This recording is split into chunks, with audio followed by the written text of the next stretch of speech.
What's going on, you guys? It's your boy Cozy coming at you with our deck tech video for the last leader of OP16. It is going to be the Red Ace leader from OP16. I saved this one for last because I was playtesting it a lot. I was having a lot of fun with the list, but normally in these deck tech videos, I show you the physical cards with the profile. Unfortunately, I put the Ace somewhere when I was reorganizing my bag, and I forgot where I put it. So we're going to do one virtually on the sim, just so that you guys can see the list, and I can give you what you guys promised for. So if you are enjoying the deck tech videos that we put out, let me know by liking this video, subscribing to the channel, and ringing that notification bell, so that way I know you enjoy this content, and I'll catch you guys in the list. Peace and love, Nakama.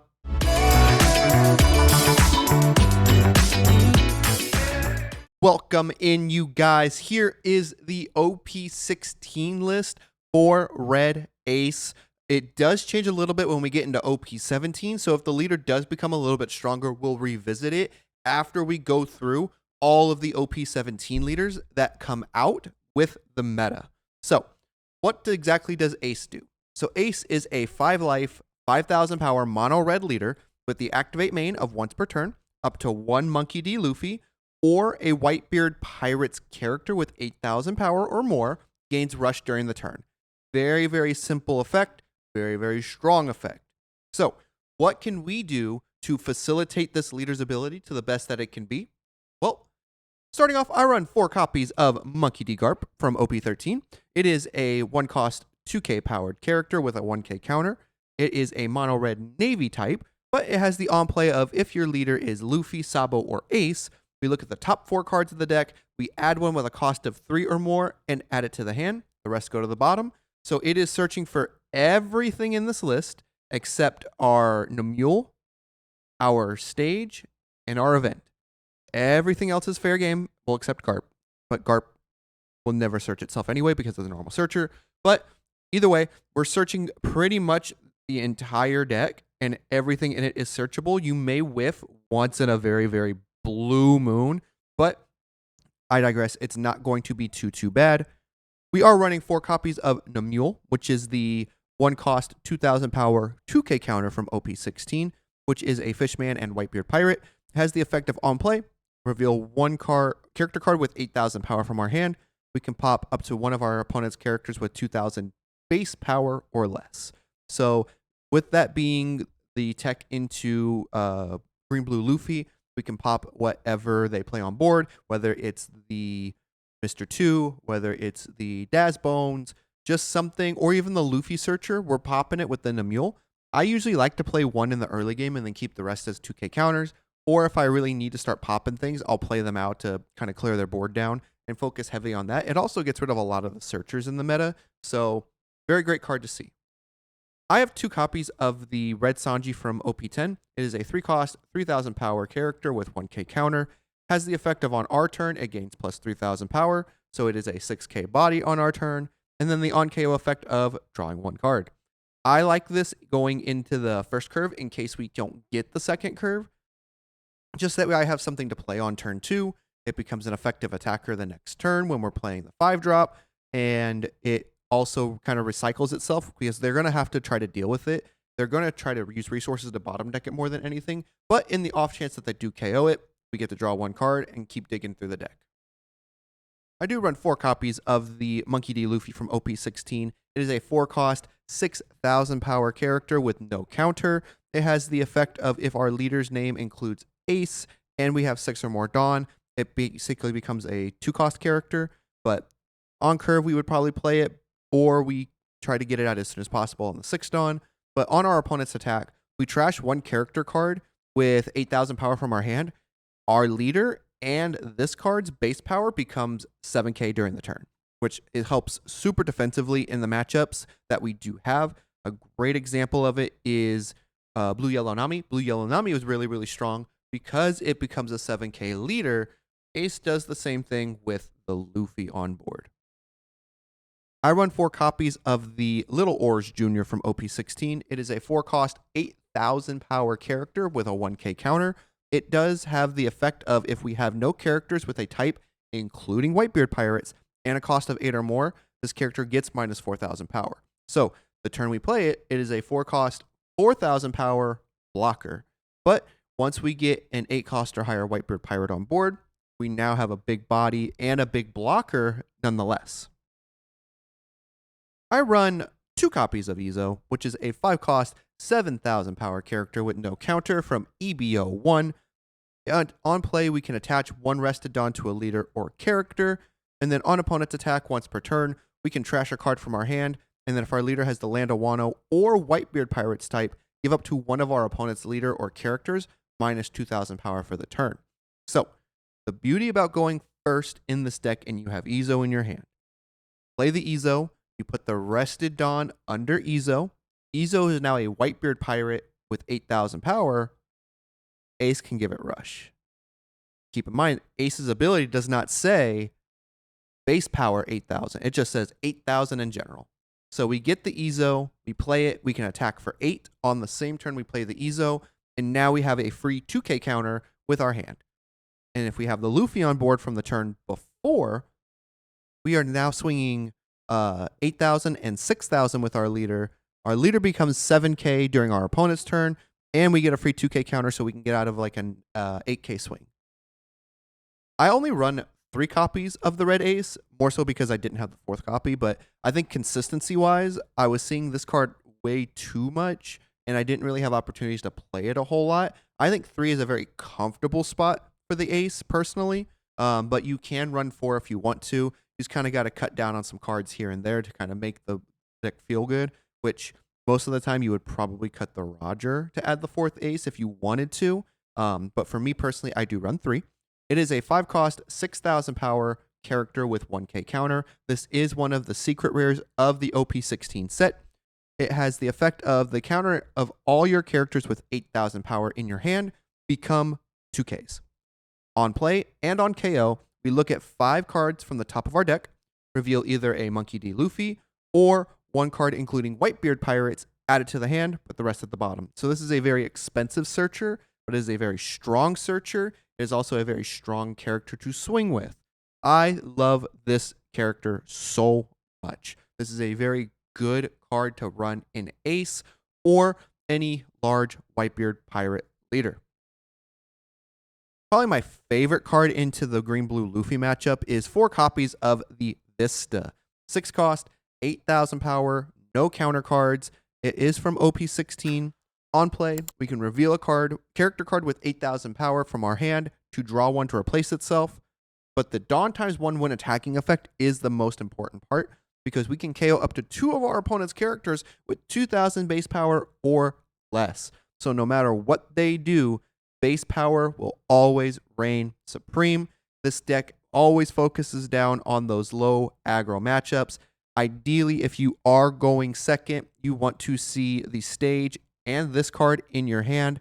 You will see why once we get into what the stage does, so that way you can start clearing bodies. You have a very aggressive attacker on your 6 Dawn turn, and so on and so forth. Or if you are going first, you see this on 7, you play the Vista, put the Dawn under the Vista, and you still get the same swing. I do run 4 copies of Marco from OP16, which is a 6-cost, 8,000 power, 0 counter card. If one of your characters would be removed from the field by your opponent's effect, you may KO this character instead. And then on KO, we just trash a card with 8,000 power, and he comes back from the trash active. Keep that in mind. It is active that he comes back, and it is not once per turn. So if they choose to try to clear the board, right, you can just trash, get rid of an 8,000 power character, bring him back. And so you basically protect the board. This is probably one of the more pivotal cards that you want to see if you're playing against Marshall D. Teach as an example, because they can just flip the 8-cost Teach to negate and KO something. Whatever the case is, Marco can just go ahead and remove himself, brings it back. Playing into the blue matchup, if they're going to Gravity Blade something, just get rid of the Marco, bring it back. I do run 4 copies of Curiel, which is a 7-cost, 8,000 power, 2k counter vanilla character, just as a searchable 2k. It is great for the 8,000 power. It helps us tremendously in this matchup because we want to see cards with 8,000 power. So that way, either A, we play it and we have an attacker, we have a 2K counter, or we can pitch it to the other effects such as Vista, such as the Luffy, or to use it when we get into our 4 copies of Edward Newgate from OP16. 8 cost, 10,000 power character, no counter, but on your turn, your leader gains double attack and plus 2,000 power. So it puts our ace at a base 7K. Well, technically not a base 7K, but he starts as a 7K leader on your turn and has double attack. But on play, we can reveal 2 character cards with 8,000 power from our hand, give one of our opponent's characters minus 6,000 power during the turn, which will help us swing into some of the bigger bodies that do come in because Newgate can get rushed with leader effect. So if we are trying to get rid of a 12K body that is rested, we play the Newgate minus 6, and then we go 10 into 6, requiring 3 cards or a blocker. But we also have that ace to put pressure down. We should have the Vista to put pressure on. We should have the Secret Ace. We have the Ezo. Whatever we have, we are going to try and pressure whatever big body they have using the Newgate effect. Additionally, I run 4 copies of Thatch, which is an 8 cost, 8,000 power character with 1K counter from OP16. If you have a character with 8,000 power or more in a type including Whitebeard Pirates, give this card in your hand minus 3 cost and is a blocker. So this essentially becomes a 5 cost, 8,000 power because it also works synergistically with the Little Oars Jr. The reason why is because it does not say 8,000 power or more in a type including Whitebeard Pirates. So technically the Oars is a 8,000 power base, but you should also have the Vista in by that time. So Thatch becomes a 5 cost. So 5 cost, and now you have 2 big blockers to go with. So that's kind of why I also run it. And he becomes a 2K if we have the ace out. It's a big blocker. It has a 1K counter. So it's just an overall really, really good card in this deck. It works synergistically with the Vista, with the Marco, with the Newgate, with the Luffy. So pretty much you got to run it. For flavor for me, I like to play the 1 Roger in a lot of the red decks that I do play, just because it gives me a little bit of additional assurance, especially if I'm playing into a hyper defensive, control-y type of deck. I just drop down the Roger, swing everything to life, and hope I get it. Additionally, I run 2 copies of Time for the Counterattack from OP14. It has the counter effect of if there is a character with 8,000 power or more, up to one of your leader or character cards gains plus 4,000 power during this battle for 1 Dawn. It also has the trigger of playing up to 1 red character card with a 2,000 power or less from our hand. So if we needed to and run it as a trigger, you just play the Mule, you play the Garp, you can either search or pop something, but most of the time I like to use it just for the additional counter because I'm going to play the Newgate and leave 2 Dawn open or 1 Dawn open just so that way it exists and it kind of plays with your opponent a little bit. And then last but not least, we have the stage. Moby Dick from OP16. On play, if your leader has the Whitebeard Pirates type, look at 3 cards from the top of the deck, add 1 card from your hand, and place the rest at the bottom. You do not have to show your opponent what card you grabbed because it does not specify a type, a power cost. It doesn't specify anything. You just add the card. So you can just set that thing face down and say, I'm going to add this card, put the rest to the bottom, and you're good to go. Additionally, activate main. We just trash the stage to give up to 1 of our rested Dawn cards to a leader or character. This is why the Vista was important to play on 6. So you have the stage in hand or on board already. Play Vista, stage effect to get rid of the stage, to put that Dawn under Vista, and that's how you get the win attacking effect to go live. So overall, I think I've done very, very well with this ace playing in OP16. I have not really tried it in the 16.5 meta yet. I want to play this more so into like a red-green Luffy and green Mihawk to see what the resting mechanics and kind of the hyper defensive ability of the Luffy is. So once I find some opponents that are playing either one of those decks and I have ace on hand, I will be recording so that way I can get that information out to you guys.